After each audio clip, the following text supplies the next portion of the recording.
জাতীয় নাগরিক পার্টি এনসিপির আহ্বায়ক নাহিদ ইসলাম বলেছেন, শিবির নেতা সাদিক কায়েম জুলাই আন্দোলনের সময় বৈষম্যবিরোধী ছাত্র আন্দোলনে সমন্বয়ক ছিলেন না, কিন্তু ৫ আগস্ট থেকে এই পরিচয় তিনি ব্যবহার করছেন। বৃহস্পতিবার সামাজিক যোগাযোগ মাধ্যম ফেসবুকে দেয়া এক পোস্টে তিনি একথা বলেন।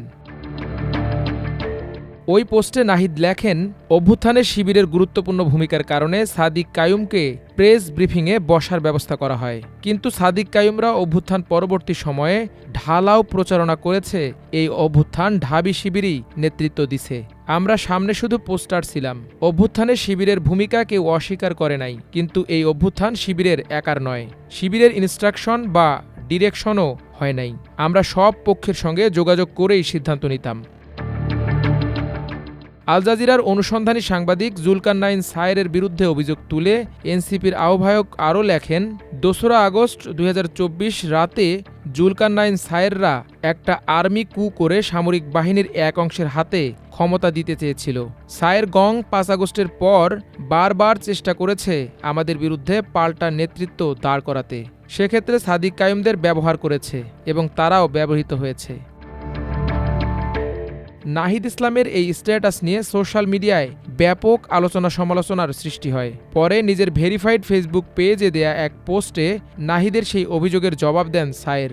নাহিদের অভিযোগকে উড়িয়ে দিয়ে তিনি দাবি করেন, জুলাই আন্দোলনে সম্মুখ সারিতে থাকা সাদিক কায়েমের নামে একটাও অসততার অভিযোগ আসেনি।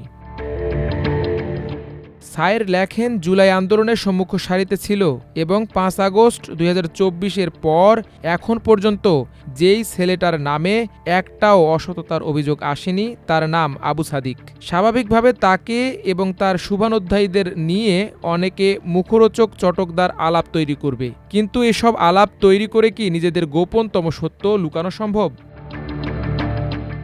এদিকে নাহিদ ইসলামের ফেসবুক পোস্টের পরিপ্রেক্ষিতে পাল্টা প্রতিক্রিয়া জানিয়েছে সাদিক কায়েম। বৃহস্পতিবার বিকেলে গণমাধ্যমে দেয়া প্রতিক্রিয়ায় সাদিক কায়েম বলেন, জুলাই আন্দোলনে আমার ভূমিকাকে খাটো করার অপচেষ্টা শুধু দুঃখজনকই নয়, বরং তা আন্দোলনের সৎ ইতিহাস রচনায় বড় অন্তরায় হয়ে দাঁড়াতে পারে।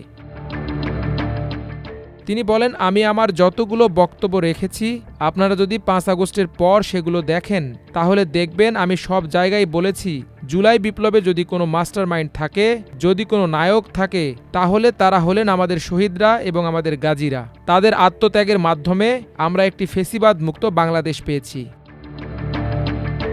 সাদিক চ্যালেঞ্জ দিয়ে বলেন, যখন খুনি হাসিনা দেশ ছেড়ে পালিয়ে যায় সেই সময় সরকার গঠন এবং পরবর্তী সময়ে আমি কখনো সমন্বয়ক পরিচয়ে কোথাও গিয়ে কোনো কিছু দখল বা আত্মসাৎ করেছি এমন একটি সিঙ্গেল ডকুমেন্টও কেউ দেখাতে পারবে না। তিনি আরও বলেন, জুলাই বিপ্লবে আমাদের মূল সারির যারা সমন্বয়ক ছিলেন তারা যখন ১৯ জুলাই থেকে ২ আগস্ট পর্যন্ত অনুপস্থিত ছিলেন, তখন আমি কিছু কাজ করার সুযোগ পেয়েছিলাম। সেই সত্য কিছু ঘটনা আমি মাঝে মধ্যে আলাপে এনেছি।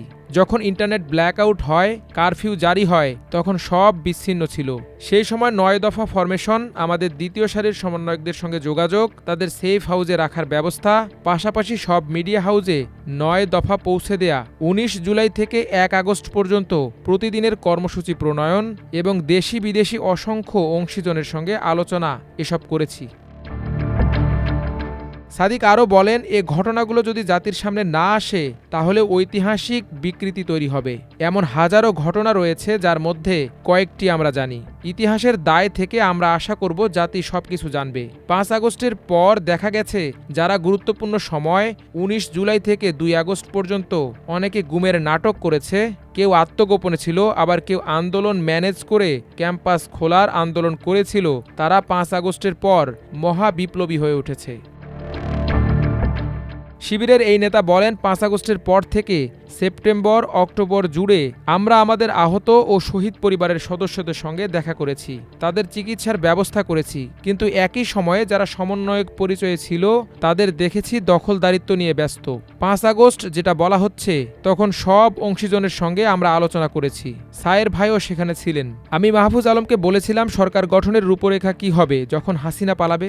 আমরা নিজেরা বলেছিলাম ১ দফার ঘোষণা মাঠ থেকেই আসতে হবে, কোনো সেনাবাহিনীর দপ্তর বা অন্য কোনো জায়গা থেকে নয়। সরকার গঠনের বিষয়টি আমরা সবাই মিলে আলোচনা করে ঠিক করেছিলাম।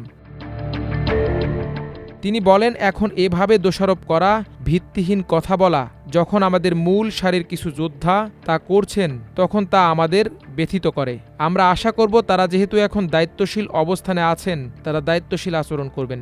এখন যেসব বয়ান তুলে ধরা হচ্ছে তা সবাইকে কষ্ট দিচ্ছে, বিভাজন তৈরি করছে। তবে কেউ যদি জুলাই নিয়ে ব্যবসা করতে চায়, চেতনার রাজনীতি করতে চায়, আমরা তাদের বিরুদ্ধেও আন্দোলন চালিয়ে যাব। মাল্টিমিডিয়া ডেস্ক, আমার দেশ।